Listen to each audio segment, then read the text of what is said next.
Shri commander Mathew, താങ്കൾക്ക് എന്ത് തോന്നുന്നു? ഈ അഴിമതിക്കാരായ ആളുകൾക്ക് മാത്രം മെമ്പർമാരായാൽ മതിയോ? അല്ലെങ്കിൽ വീട്ടിൽ പണമുള്ളവർ മാത്രം മെമ്പർമാരായാൽ മതിയോ? അല്ലാതെ മെമ്പർമാരാകുന്ന ആളുകൾക്ക് മാന്യമായി ജീവിച്ചു പോകാനുള്ള തുകയെങ്കിലും കൊടുക്കണ്ടേ? Kiran, good afternoon. വളരെ അത്യാവശ്യമായ കാര്യമാണ്. പക്ഷെ ഇന്നലെ കിരണിന്റെ ഒരു വലിയ സബ്ജക്ട് നമുക്ക് നഷ്ടപ്പെട്ടു പോയി. അത് ഡിസ്കസ് ചെയ്യാനും പറ്റിയില്ല ശബരിമലയിൽ. പിന്നെ ഒരിക്കൽ നമുക്ക് വീണ്ടും വേറെ കേസിന് തുടർച്ച വരുമ്പോൾ സ്വാഭാവികമായും വീണ്ടും ശബരിമലയൊക്കെ എടുക്കേണ്ടി വരും.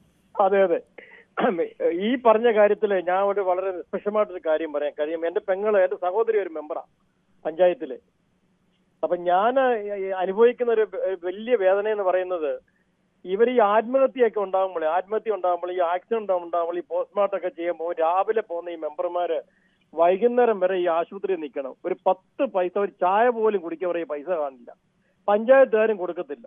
ഈ 8000 രൂപ ഇവരെ കാര്യമായിട്ട് നടക്കാനും പോകുന്നില്ല. പിന്നെ എന്തോ ചെയ്യും?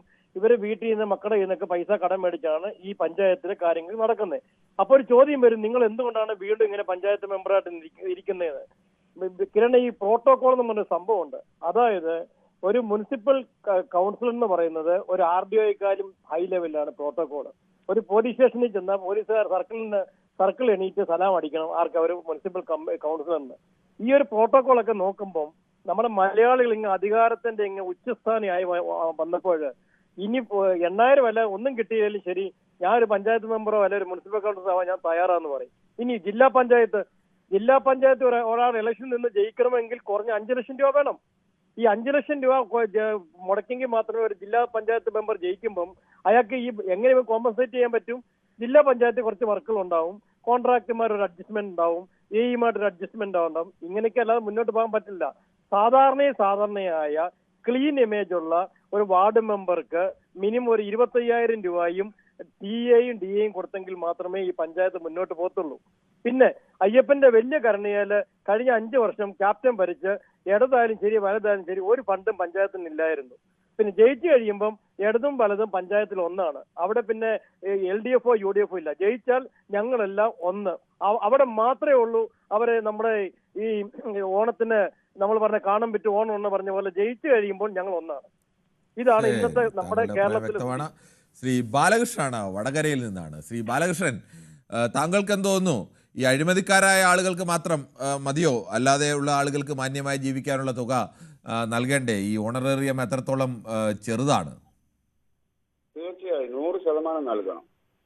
പക്ഷെ നമ്മുടെ പഞ്ചായത്ത് സംവിധാനത്തെ സംബന്ധിച്ച് അങ്ങനെ ഒരു സത്യസന്ധമായിട്ട് ഒരു മെമ്പർക്ക് വർക്ക് ചെയ്യണമെങ്കിൽ അദ്ദേഹം എങ്ങനെ മത്സരിക്കേണ്ടി വരും? സ്വതന്ത്രനായിട്ട് മത്സരിച്ച് ജയിക്കേണ്ടി വരും. ഇവരുടെ മുതുമുത്തച്ഛന്മാരാണ് ഈ അഴിമതിക്ക് അവരെ പെടുത്തുന്നത്. അവരെ ആജ്ഞാപിച്ച് അവർക്ക് ചെയ്യാതിരിക്കാൻ പറ്റുമോ?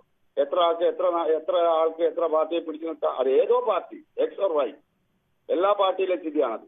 അപ്പൊ സത്യസന്ധമായിട്ട് ഇതിൽ വർക്ക് ചെയ്യണമെങ്കിൽ അദ്ദേഹം സ്വതന്ത്രനായിട്ട് വിജയിച്ചാൽ അദ്ദേഹത്തിന് പ്രവർത്തിക്കാനാവും. അല്ലാതെ ഒരു രാഷ്ട്രീയ പാർട്ടിയുടെയോ മുന്നണിയുടെയോ പേര് നിന്ന് മത്സരിച്ച് ജയിച്ച ഒരു മെമ്പർക്ക് ഒരു കാരണവശാലും അദ്ദേഹം എത്ര സത്യസന്ധനായാലും സത്യസന്ധതയിൽ പോകാൻ അനുവദിക്കത്തില്ല.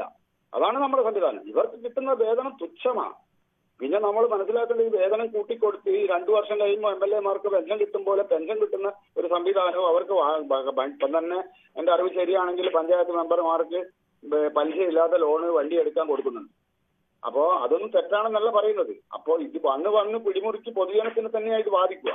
ശരിക്ക് സത്യസന്ധമായിട്ടൊരു മെമ്പർക്ക് പ്രവർത്തിക്കാനാവണമെങ്കിൽ അദ്ദേഹം സ്വതന്ത്രനായിട്ട് നിന്നിട്ട് ജയിച്ചാൽ മാത്രം. ഒരു മുന്നണി സംവിധാനത്തിൽ ജയിച്ച ഒരു മെമ്പർക്ക് അത് അസാധ്യമാണെന്നാണ് ഞാൻ മനസ്സിലാക്കുന്നത്. കാരണം അവരുടെ